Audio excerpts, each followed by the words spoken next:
Coming up a little bit later in the summer, July 8th, over at the Old Rock House, I will be hosting this year's 4th annual Rock Paper Podcast birthday show. And I'm really pumped for this event. This is a big deal for me. These are always a lot of fun. And this year I've invited along my friends, the Scandaleros, Old Souls Revival, the Sophisticated Babies, Matthias and the Pirates, and the Many-Colored Death.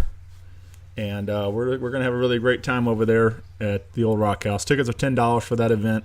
And it's kid-friendly. Come on out. Bring the whole family. Have a great time. It's going to be a Sunday, fun day kind of event. We're going to start about 1 and music at 2. So it's going to be a lot of fun, and I can't wait to see you all there.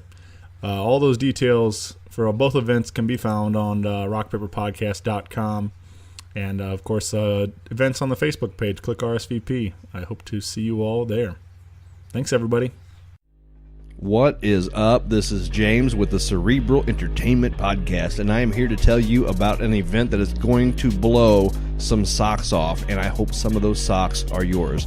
And that is the Send Up on Shaw, June 2nd at Gaslight Lounge, located at 4916 Shaw Avenue in St. Louis, Missouri. There will be live comedy, there will be live music, and of course, there will be live podcasting. The exciting thing for the CEP is that we will indeed be podcasting at this extravaganza of awesomeness. Tickets are $27.03 via Eventbrite for this festival happening both inside and outside of the Gaslight Lounge, and the lineup for all the performers is going to flip your jibs. I wouldn't lie to you folks, but go check out the Send Up on Shaw Facebook event page and see for yourself. You shan't be disappointed, I promise. June 2nd from 12p to 8p, the Send Up on Shaw Festival at Gaslight Lounge. Can't wait to see you there, and keep your eyes peeled for the Cerebral Entertainment Podcast.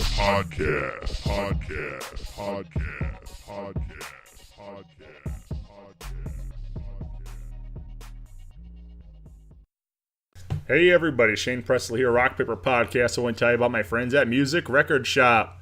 Find them over there in the Zach building in the St. Louis area. Or you can shop online 24/7 at musicrecordshop.com. They'll have new records in every Friday. I just had a great time hanging out with those guys for Record Store Day. I'm sure you can swing by and still pick up a couple of leftovers from that. You can also follow along with them on Facebook, Twitter, and Instagram. All kinds of records and tickets given away throughout the day over there. And be sure to check out the exclusive meet and greets and record signings they've been doing. So everything's at musicrecordshop.com. A podcast is kind of like it's like a radio show that's not on the radio. It's on the internet. Does that make sense? Uh-huh. Yeah. That's also like my mom. It makes it sound more confusing, doesn't it? It sounds like this. This is Rob Durham, and you're listening to Rock Paper Podcast. Check me out at robdurhamcomedy.com. Rock Paper Podcast. Rock Paper Podcast. Rock Paper Podcast, y'all. Hey everybody, Shane Presley here, Rock Paper Podcast, coming to you from St. Louis, Missouri, hanging out with Rob Durham. Hello. Welcome back to the show, man. Hey, thanks for having me. This is cool. We're back here, a returning guest back here at your home, and in my basement bar, El Toro. Oh, that's the name? That's the name of it, yes. Where'd that come from? Durham, like the Durham Bulls. Okay. I have a bull tattoo on my leg, so we went with that. We go to Mexico, and we like that stuff, so that's as creative as we got. Means the bull. If you didn't know, it means the bull. Very fluent. The Nino. But yeah, man, we got a brand new book. We got a big date coming up here at the Funny Bone. So a lot of things happening for Rob Durham coming up. So let's. You want to start with the book? Yeah, let's talk about it. Yeah, man. Around the Block is now available in your digital forms and paperback. Yes. And that's available at robdurhamcomedy.com. You can head over there and purchase a copy, or Amazon, or... If you want Amazon to get all the money, go ahead and go through them. But if you want me to do it and autographed, I will happily get that from robdurhamcomedy.com. Man, yeah. So This is your fourth book. fourth book, yes. This is the one I can actually market to my students. That's the genius behind it, is I'm selling merch like it's after a comedy show during my class time. And these kids are buying. The kids are buying. It's great. I had a girl yesterday that just finished it, and she accidentally cussed in front of me when describing how surprised she was at the ending. And two other kids hung around after class like, can we get it too? And I was like, yes, this is perfect. So, yeah, man. Yeah, it was fun to see them actually reading. That was kind of one of the points of it. It's a book for boys who don't typically read, so teenage boys. But then girls are enjoying it too, and adults are getting a different angle from it. I've heard 4 different, vibes from it. So anywhere from it's really dark to it's super funny to, people think it's based on my life, which it kind of is, but just a little bit. So yeah, it's interesting to hear the feedback after all the hard work I put into it. Yeah, this I think we were just kind of touched on it there a little bit off mic, but we kind of introed this a little bit on the last appearance. We kind of you were just getting the ball started on on this process, and so you can tell definitely a lot of hard work put in, because this has already been a couple of years, whatever. I don't know, 2 years. Yeah, the revision process was pretty much all of 2017 was a revision process. I actually wrote the 7th draft on this bar, standing up, handwriting it. And then the 8th draft was typing that into the computer. So I did this weird program I bought online called How to Revise Your Novel, and it just really was educational on how to actually write a book. So, yeah, probably some things I should have done on the previous books. Yep, we were kind of talking about that a little bit, like even with everything else, but like it all kind of takes time, as obviously you feel like you're ready and you throw something out there, and then as you look back on it, now you, like you're saying, you're putting out your 4th book, you're looking back at the beginning, you're like, I wish I would have learned all this stuff then and had all this information, but. Yeah, the first book was so much easy. Nonfiction's pretty easy. That was just question and answer. So for Don't Wear Shorts on Stage, look at my subtle plug there. Also available on all those resources. That was just kind of sit down, write, more editing than revising, just making sure my sentences sounded good. But with this, you got to worry about plot holes and characters and themes and all that other fun stuff. So I did a lot of reading on how to actually write a novel. So after every draft, you kind of have to let it breathe. So I learned to just read and get better at it before I went to the next draft. Yeah, man. So what can you tell us about Around the Block? It is based on a boy from a small town who likes to run. So that part's pretty autobiographical. And how can I say this nicely? There was a girl in high school that had a crush on me for quite a while, and she was unique, and so I took that aspect, and that was kind of the inspiration to write this. I was telling my high school kids about this a couple of years ago, and they said, that should be your next book. I was like, all right, let me see what I can find.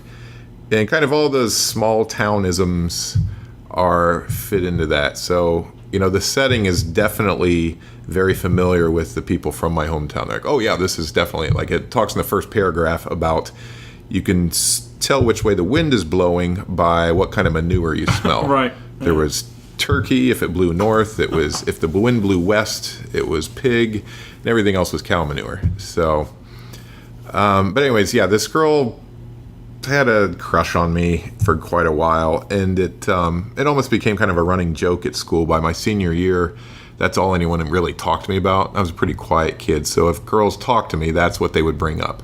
So I took that aspect and fictionalized it, and I threw in another character, a love interest, for my protagonist Mark in this book. And it's not the stereotypical homecoming queen. It's the 6'1" blonde softball player. That girl that hits puberty at like 9 and is just way above everyone else. I took that character and made her kind of have a love interest for my protagonist to kind of juxtapose his inexperience with her. She parties with college guys. So, and then on top of that, he still has the girl that's in love with him too. So that kind of a weird combination, not really a love triangle, but it made for a fun story. Yeah. Did you we kind of talked a little bit about growing up in Ohio, right? And, Yeah. Was that kind of a? Did you draw from a lot of that kind of small town? Yes. Yeah, just the things that happen there. How you have to go to a different town just to, go to a mall or something like that, and everything closes really early. It's like 9 o'clock. Everything's closed, and you can't really do anything at night. So people, for some reason, kids at our high school would go and drink at the high school, like in the back parking lot, and get caught. And I never understood that. Yeah. So in my town, I grew up in Wentzville, and there was always the gas station. They always hung around this mobile and sat there drinking in the parking lot and stuff. And in Troy, I think it was the Walmart. I think they would all hang out there. So it's like there is a gas station scene in there that actually leads to some of my best friends. I kind of smushed them together and made them the sidekick in this book. And one of them kind of did it's funny now, but kind of a cruel prank on me involving the girl that was madly in love with me. I don't know if that's the right, where they actually let her in the car while I was in the back seat. My buddy and his girlfriend were driving, and she had just gotten a new car, so I'm in the back seat. We're just riding around town, and they pick up this girl, and I'm in the back seat with her, and that was awkward. So I fit that scene into the book. It's pretty amusing. My buddy got a kick out of that I was able to put that in there. All right. You that just came up in the news, or at least Facebook news. There was a woman that sent like 65,000 text messages in like one day or whatever after one date, I believe it was, or something. I'm so glad texting was not a thing when I was dating back then, because I was more of a writer.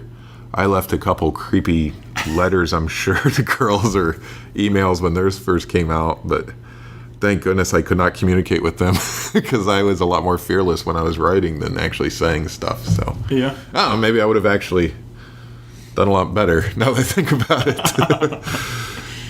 I was pretty shy back then. Well, I just think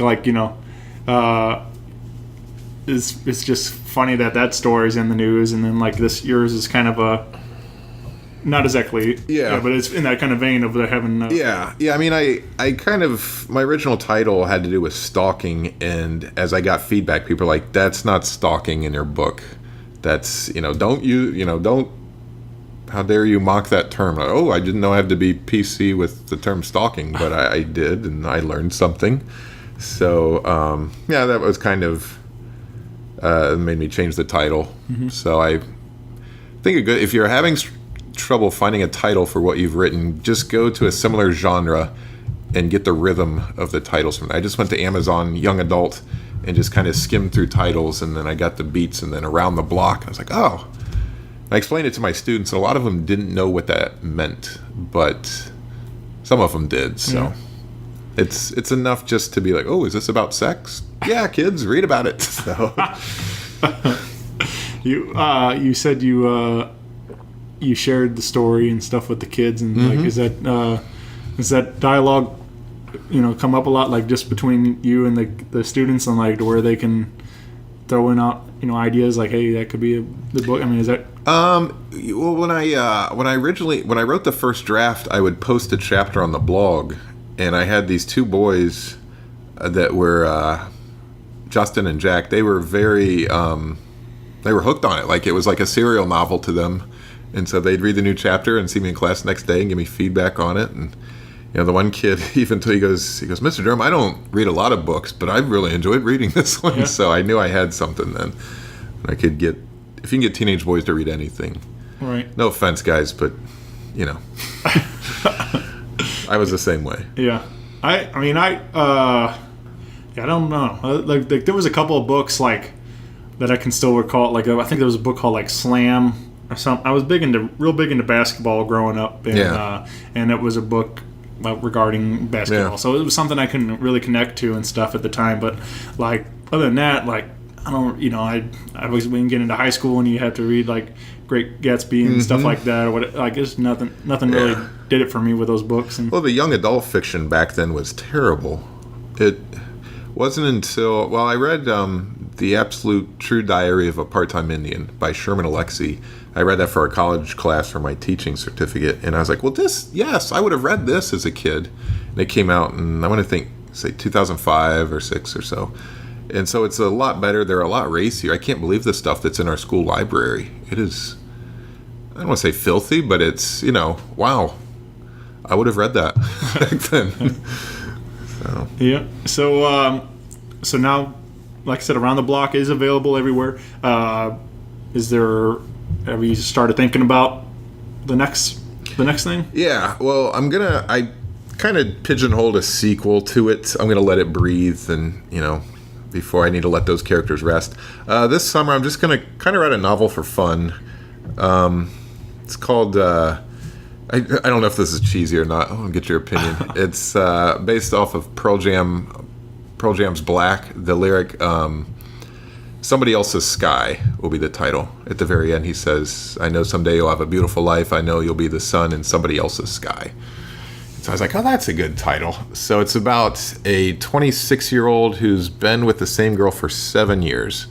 And in the opening scene, she breaks up with him and moves out because he has not proposed to her.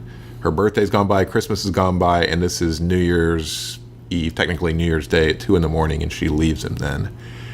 And so he has to, she has more money, and they work at the same bank in different departments. And so he has to find a replacement roommate. So he talks to this guy about it, and the guy's like, yeah, I can do that. But the guy's like, actually, it's for my friend. And instead, a very attractive 20-year-old girl moves in with him. So that makes it interesting. Yeah, right. This one is less autobiographical. I'm deciding how true I want to make it still. Yeah. I mean, that's I'm a big fan of singer-songwriters, and just like your storytelling and stuff. Mm-hmm. Like those guys, sometimes they put stories that are biographical, like you're saying. But it's just kind of fun to hear some of that, and like these are just great stories, regardless, mm-hmm. and stuff. But like it is kind of cool to know like there's parts of that are real, like among there, even though you tweak it and you change it. Yeah, I love alluding to other things, and that was one of my favorite parts about the finishing touches on Around the Block is I got to use my favorite band, Modest Mouse, for an epigram. There you go. And I used the opening lines of Guilty Cocker Spaniels, which is off of an 09 EP. But I took off running at the greatest speed. I didn't bother looking to either side of me. I just didn't see what was really going on. And that perfectly sums up kind of my protagonist's point of view in that. So as dorky as this is, I'm going to see my 7th Modest Mouse concert in Springfield this October. And last time when they were in St. Louis last year, I hung out afterwards and got to meet Isaac Brock, the lead singer, and got my picture with him. And I may try and give him a book. I'll be a 41-year-old man that might be, look, Isaac, I put you in my book, and you're the epigram, and I signed it for you, and please read it, and we can hang out. So right. I don't know. We'll see if I chicken out or not, but there's a good chance I'll probably do that. Yeah. Well, I mean, I can't imagine like they get a lot of books. I'm guessing they get. I can tell you they get 0 books. They get. I'm sure they get people trying to give them demos and different stuff like that. But well, some kid showed him artwork last time, and he gave the kid his real email address. So yeah. That is. I met Gary Clark Jr. Mm-hmm. out back behind the pageant one night after his show there, and like he sat there and signing everything and was just like hanging out talking to everybody. Like somebody was on the phone and like, hey, will you say hi to my sister or whatever? So he's like, hey, what's up, this is Gary Clark, and like and it was just like such a cool moment, like that he was just so down to earth and like didn't care about any of that stuff, and like whatever he signed whatever, and took pictures of everybody and stuff, and it's just like it's really cool to have that moment. Like even like I wish I was famous so I could do that for people. Like, will you leave my outgoing voicemail? Right. I got to work with Bob Saget once, and he probably did that for 10 different people. Yeah, like that was that was a big thing back then. But I mean, it's always cool when people want to get pictures after shows and stuff too. So yeah, man. So that'd be great to slide him a copy, and Yeah. hopefully, like I said, hopefully he reads it. And, I don't know, like, do I have to bring it into the concert, or I guess I can run to my car afterwards before I get in line. There you go. Okay, I'll do that. I can't bring a book into the concert. They'll be like, "Sir, this is illegal. You're too big of a dork. too big a dork to get in here. No knives or books are allowed." Yeah, have to change the rules. Well, you like I said, you do have a big show coming up. I do. We got a couple things. Let's go in order here. We got Saturday, tomorrow. Tomorrow, if you're day one of this, Yeah. May 19th. May 19th, you can come out and you can see Rob doing a live signing at 6 North Cafe, and you'll be It's in Baldwin there. Baldwin. Yeah, the Baldwin location. and you'll have copies of the book. I will have. I'm probably gonna have all 4 of my books there. I don't know. There's 2 I don't want students to see, but oh well. Yeah, they'll be out there. I need money. Yeah, come by, get a coffee and a sandwich, and I will sign a book and give you free tickets to my shows, which are May 30th through June 3rd. So many plugs. Yeah. So yeah, that's your like big kind of teacher appreciation Yes, week. Teacher right? Appreciation Week, which Yeah. was technically last week for the rest of the world, but us teachers can't go out on weeknights during the school year, so the year's over. So Wednesday through Sunday, come to a show and hear me vent about kids. You talked in your first appearance on the show. You mentioned some stuff about your one of your principals coming out to the show, and then he brought, yeah. and then he brought his dad, and then Yeah. and some of your former students came out. And stuff. Yeah. Have you run into some more situations like that? Yeah, there was 2 boys that I had as they were in my sophomore class, and they graduated this year, and they just hang in my room and tell me way too much information. I don't want to say I'm a father figure to them. That's not the right thing. I would say mentor, but they don't listen to my advice. But it's kind of fun. I guess I'm getting material for books from them just to see what they're like. And yeah, they do occasionally need advice on things, which they promptly ignore. But yeah, they came out and they brought some dates out when I had a really good show a few months ago. So that was neat. It's like, oh, they're like, wow, you actually know what you're doing. Yes, this is my real job. The teaching's where I'm faking it. So yeah, I don't mind. There you go. It's, I say enough things I shouldn't at school, so they might as well get the full thing there. Yeah. So yeah, that weekend or that whole week will be free for teachers. Yeah, just bring your school ID or just tell them you're a teacher and you forgot it at home, and they'll let you in. Yeah. They'll let you in. And everybody else you got to pay. But Yeah, but I'm sending tickets out to people, and yeah, just email me. yeah, I can get you on the list. there you go. You know some people. Yeah, there'll be a lot of drinking. Who else is gonna be with you that weekend? Kevin Patterson, whose wife is a teacher, so Okay. he's got some teacher jokes as well. We do that without stepping on each other, and I don't believe we have named an MC for that yet. Yeah. So I gotta talk and see. Should be a good fit because it is. I won't say it's a clean show, but it's. Teachers are pretty PC, as I learned. I did it this night 2 years ago, and they tighten up on anything super edgy. So I've tweaked some things, and yeah. So I got to figure out who can be a nice, clean opener. Here you go. Yeah, I haven't seen Kevin in a while, but he's great. Yeah. He's a lot of fun to watch. Yeah, we did a one-nighter a few months ago with some Valentine's show or something. We had a good time. Yeah. You also have another. You said you're going to Hannibal on May 19th as well. So that night, another one-nighter kind of thing. You're at Finn's Food and Spirits. So if anybody in the Hannibal area is listening, come out Saturday night and have an evening out there at Finn's with Rob. I feel wrong trying to sell books in Mark Twain's hometown. Yeah. That seems a bit blasphemous. And perhaps they won't buy any, and then I won't feel guilty. But that is weird. Yeah. Yeah. I mean, that guy, he's pretty good. Yeah, he did all right. He did some things. He sold a few copies. Yeah. It is. That is something kind of weird to think about. Yeah. Going up visiting Hannibal. Yeah. That's always fun up there. I've done a few up that way, and yeah, I think I was just there in 2009. So Yeah, I mean, yeah. People backed by popular demand. yes, People have been asking for it. like, please, within the next day. I'm kind of I'm the Chinese democracy of comedy in Hannibal. Yeah, man. That you like I said, so May 30th and through June 3rd at Westport Funny Bone. You can message Rob for some tickets, or tell all your teacher friends to come on out. Oh, and make reservations, because teachers drink. We don't need 2 servers when we actually need 6. So Patty will kill me if there's not enough people on staff. Oh yeah, it's true. Yeah, you don't want to make Patty mad. No.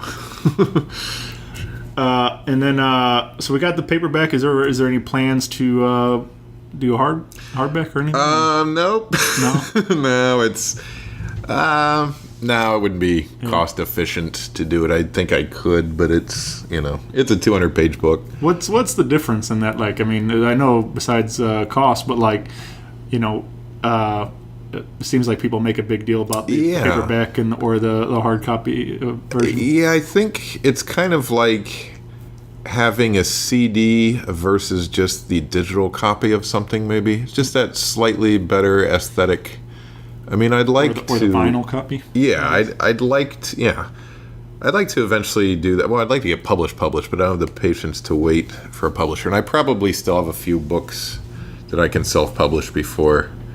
I have a really good idea for one when I feel like I'm good enough to get published. So I already have three books to write now. Is that something you can like submit to somebody, a publisher or something? You have to go through a literary agent, and you have to write a perfect query letter.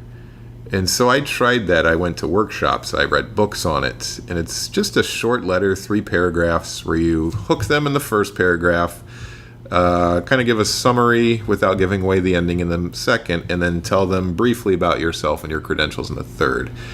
And you can go to websites like agentquery.com, and I think that's where you can find who to send it to.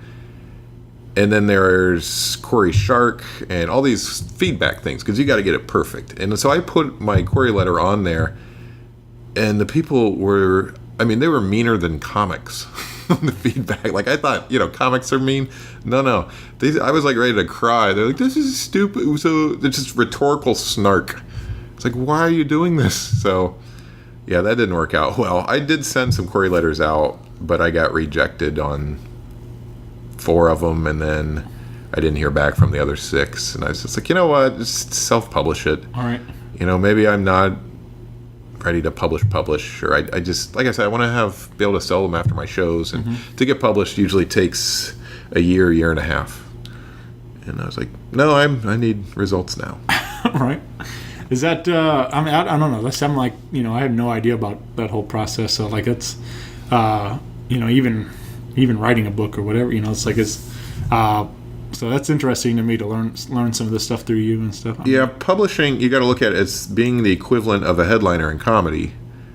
And that took me 10, 12 years to get to that part. So I've been writing books since 2011. So I still have, like I said, a few more books, I think. Not saying these are bad. You should buy them, definitely. But at RobDurhamComedy.com. But yeah, I don't know. Yeah. It's a goal, but it's not my life. Sure. So when you're describing that to me, like I imagine, like I said, again, I'm a giant music fan, so everything kind of goes back to music for me. But like, I have friends that are in local music, and they make great music.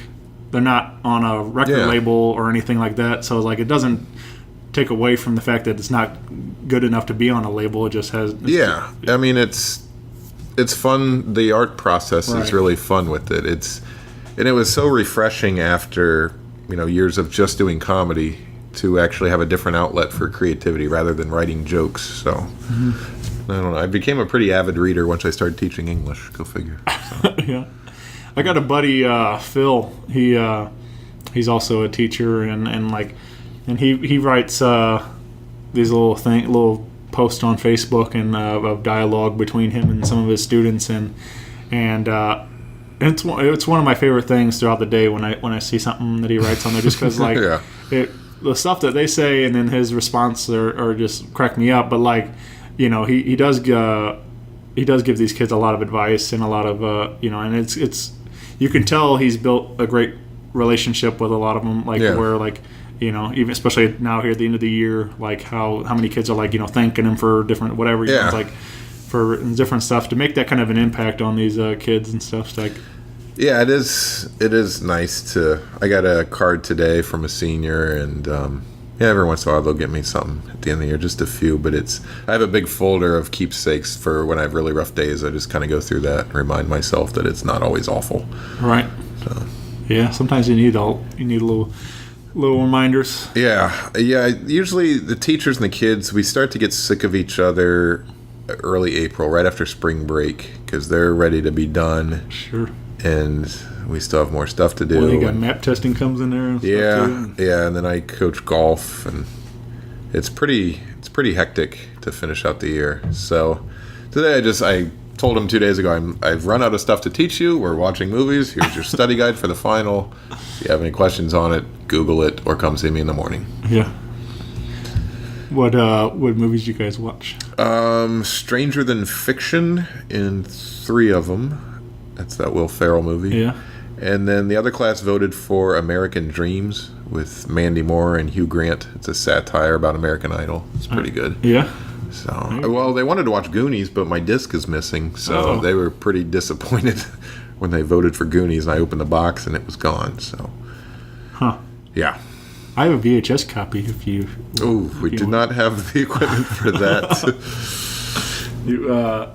That was always the best day, though, man. When you're in school, when they bring in the TV cart and we'd sit there on the floor and enjoy it. Now they're trying to sneak their phones in, or can I go to the bathroom, or they're taking a nap. I'm like, you begged all year to watch a movie. I'm finally put a movie in, and you aren't even watching it. Kids. Next week at this time, I'll be done. Well, I have to go in Friday morning and check out, but that's all. Right. Dear God, it's so close. Yeah, it's the light at the end of the tunnel. Yes. What's funny is I do custodial work for the school, so I would completely relate to connect. You know, everything you're saying about the teachers. They're you know I hear a lot of it and stuff. But it's funny to me how many like not always just the teachers, but like parents or somebody. You know, they're like, hey, so what do you guys do all summer? And I'm just like. Work. You know, like somebody's got to clean this place up. Yeah, they take everything out of each classroom and redo the floors and everything. Yeah, definitely. They all think we just walk out. No, that's probably even harder in the summer. Oh yeah, that's. I mean, I joke about it a lot, like that it's like 2 months of work for like 9 months vacation at the school. Like, 'cause, I mean, the daily stuff. I mean, yeah, it's a lot of work still, but like. That's pretty easy compared to the 2 months summertime when we're trying to, you know, hustle and get it all done. Yeah, I'd imagine during the school year it's just in smaller, annoying things. I went off on a kid who threw a banana into a wall. I don't know who the kid was, but his friends called him out on it, and I made him clean it up. And then I went around the corner, and there was still a mess. And I looked at his friend. I was like, I'm not wrong for being completely upset about this, right? And they're like, no. So every time I walk by him, they, banana boy. So I'll probably have him next year. But what, you know, I'm sure my friends did the same things, but sure, I don't know. As an adult, you realize somebody has to clean that up. So, these darn kids, man, I'm old. I am old. Yeah, I always find it. So, like, I work in the elementary level, so it's a little different, obviously. But I find it always ironic. Like, there'll be signs like, you know, they'll not to litter, pick up your trash, and all these different, you know, teaching them different. Things, and then all of a sudden, like, they get in the cafeteria and it's okay to completely forget about all that stuff. Well, they don't. Signs are invisible. We have our printer in our computer room. The printer prints out 2 sides, and that freaks the kids out. So 2 years ago, I put a sign up that says, the printer will print on both sides of the paper. Your teacher is okay with that. And they still ask, is this okay? That look at the sign, stupid. So. Yeah. What's the funniest moment you can recall, like teaching and stuff? Like, is there Oh, a boy. certain incident? Well, something happened that I stuck on my wall this year. I handed out the books for 1984, and I sent these little sheets of paper home with the kids that said, ask their parents, what do they know? What have they heard about the book 1984? Whether they've read it or not. And so it was, what do you know about 1984? And this girl brought it back, and it said that it was Van Halen's best album. That's a true story. And yeah, it's still hanging on my wall. I think I put it on Facebook. Yeah. So yeah, that was. She knew. She's like, yeah, my parents said they felt dumb, so they just made a joke about it. I was like, all right, as long as they knew it was a joke. Right. Boy, we have some crazy stuff that sometimes there'll be intentional, dirty innuendos that come out, or something like that, and we all get a good giggle. And I'm 12, so I laugh too. But yeah, some of the Shakespeare stuff, it's pretty easy to see through the metaphors on. You're right. Yeah, I don't know. I got in a roasting battle with a kid a little bit and made probably some jokes I shouldn't have said, but then they bring up teacher salary, and I'm like, all right, it's even then. You're a jerk. Yeah. I remember I had a history teacher, and he would it always helped that he put different things, like he would always come up with song parody kind of things or something like that. And I remember one of them, I forget it now, but I remember it had to do with Beastie Boys, it was fight for your right for freedom and stuff. Nice. He put that in there and stuff. And, and so for me as an audio learner, I always when you go to do the test, and all of a sudden that rhymes start coming back to you. Yeah, I reference songs they don't know all day. The other day, one of the vocab words was dutiful. And I was like, wasn't that a James Blunt song? They're like, what? I go, you're dutiful. And 3 kids knew what I was talking about and laughed, and the rest of them were just lost. Or when I was showing them Ezra Pound, and he writes very short poems. And they're like, I could do this. I go, you think you're better? I'm like, yeah. So you think you're better than Ezra? And maybe one kid all day got it. All right. I set them up first. So I have these jokes that I've built into the lessons that, they probably think my stand-up is that corny. But whatever. Yeah. They don't get to stand up when I do it for them half the time. We do stand up in creative writing. I had my seniors do it last Friday. And this year's batch was, the important thing is they tried. Usually 1 or 2 kids does excessively well, but this senioritis batch, I had one girl that won. I actually reference her in my act, Jorah, the smart girl. She memorized a whole spiel, and so she won a copy of my book. That's the prize they get. What motivation, right? That's what everyone's getting for graduation presents from now until the end. Yep. I'm sure Christmas time comes around or whatever. Mm-hmm. Everybody loves a good Rob Durham book under the tree. Oh yeah. Oh, conferences. I'm going to push this thing. So your kid doesn't read, huh? Well, have you tried that? I have 2 classes of freshmen next year too. Yeah. So I can make kids cry. I had a 16-year-old boy cry in my class the other day. I had an 18-year-old girl and a 16-year-old boy cry this year. So yeah, proud of that. Yeah. I cried in high school too. That's kind of in the book, I think. Oh, jeez.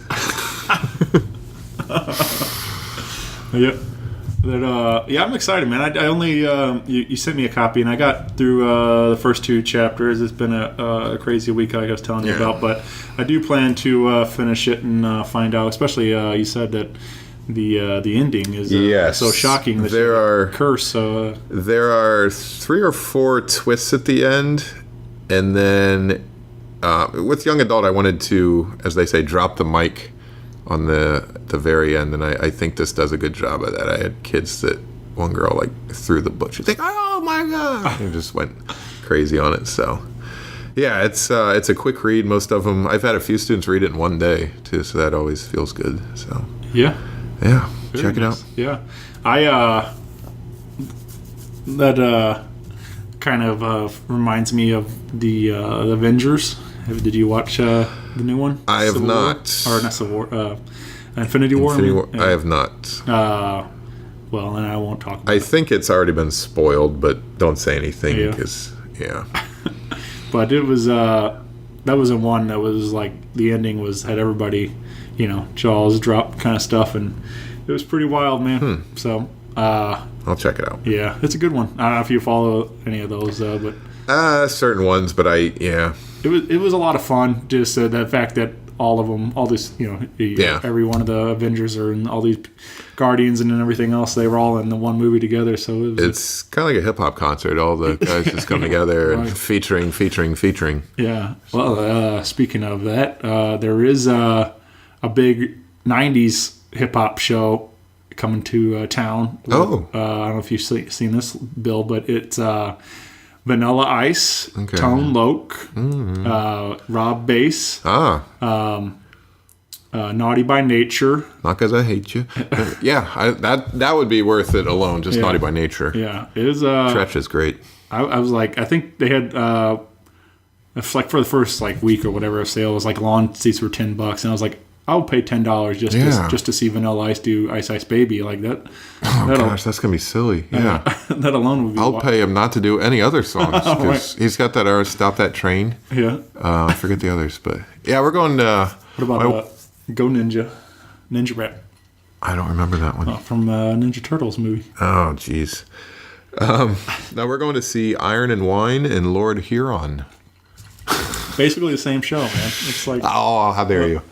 No, I'm a huge Iron and Wine fan. Yeah. But the new Lord Huron CD is excellent. They sent us the CD just for getting tickets. So it's one of my wife's birthday presents.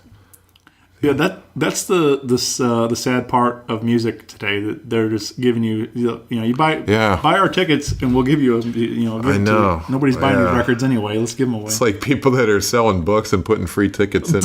Jeez, pathetic, desperate. Just, right? I mean, who would do such a thing? You don't have to buy the book. Just come into my classroom. I was giving away coffee for teachers last week. I may do that again tomorrow. Yeah. Oh, well. Well, you can, again, pick up the copy at robdurhamcomedy.com. He'll even autograph it for you. I will. Do you personalize them? I do. Yeah. You can kind of put a message in. I've had some people, hey, can you make this for my father? Or you can make this for... Some guy ordered it for his buddy's daughter. So, yeah. And you have the official Rob Durham Facebook page. You can head over there and give Rob a like. Yeah, I started my author page. Yeah. That didn't feel pretentious at all.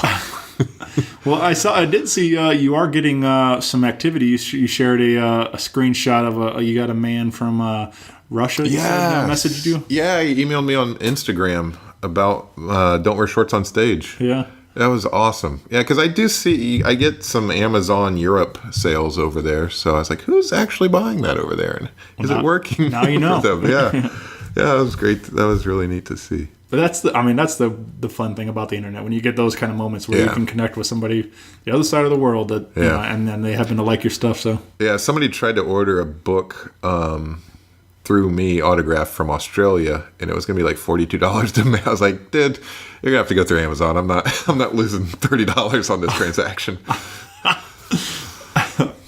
That's that's pretty expensive. Yeah, shipping. Yeah. But yeah, that's a long way to go, man. I got my dad's wife's daughter lives over there in Australia, and I keep joking about coming over and crashing on her couch and just vacationing over there because it's so beautiful over there. Yeah, I want to go visit sometime. Yeah, I know Jimmy Pardo goes down there for the Men at Work convention every year. That's off of Jimmy's first album. I was down under. Yeah. But so Rob will, like I said, Rob will sign them. Personalize them, and you can come have them sign it in person if you'd like at 6 North Cafe on Saturday from 11 to 1. 11 to 1. There you go, man. Or at the Funny Bone May 30th through June 3rd. Yeah. Cool. And you got all four at the merch table that night? Yes. At the Funny Bone? All four, yes. There you go. Yeah. So you can come home with are there package deals if you buy? Oh yeah. I need to figure that out. But yeah, when I just had 3, it was all 3 for I gave like $5 off. Okay. So. Yep. Sometimes I do a charity event, jack up the price, and then say I'll give you each sale. We'll give you $5. That works. We're raising money for the kids. Yeah, man. It's all for a good cause. Yeah, me. All right, thanks, buddy. It's been a whole lot of fun catching up, man. Yeah. I appreciate you doing this, and I thank you for giving me another shot at this because when the first time we did this, I think it went well, but like I was still very new at this, and I feel much more confident now doing the show. I feel like. So I kind of almost feel like almost owe people an apology for putting up with me back then. Like, well, those 3 liquor bottles you cleared probably helped. Yeah, I mean, you got to clean these up. I mean, man, right. I feel way more relaxed now. Yeah. But yeah, thanks, Rob. I appreciate all the support, man, and it's always a good time hanging out. Man, I know on behalf of all the comics and bands, we really appreciate all the plugs you give us. So thank you for that. Yeah, it's awesome, man. I'm having great time, and I'm glad all these guys have become buddies now. So one of us will get big and famous, and you'll get to get it. It ain't gonna be me, but some of them will. Yeah. One day it will pay off. I mean that'd be awesome. Yeah. I always joke with my buddies and bands if they hit that just let me drive the tour bus. Yeah. Take me on the road. Let's go see the world. Yeah. So it also applies for comedy. Speaking of bands, let me put one last Durham plug. My brother Dave Durham's band Green Jeans. Check them out on Spotify or SoundCloud or both. I forget which one I use for that. Green Jeans, though. Yeah. Out of Columbus, Ohio. Yeah. And we learned last time that was his legs on your cover, too. So yes, cover those model. are his legs. Yes. Cover model. Yeah, you can come. And he did the picture of the model on the Pink Book as well, which we're not mentioning the title of. All right. Thanks, buddy. Thank you. Rock Paper Podcast. Rock Paper Podcast. Rock Paper Podcast. Rock Paper Podcast. Well, yeah, that was it.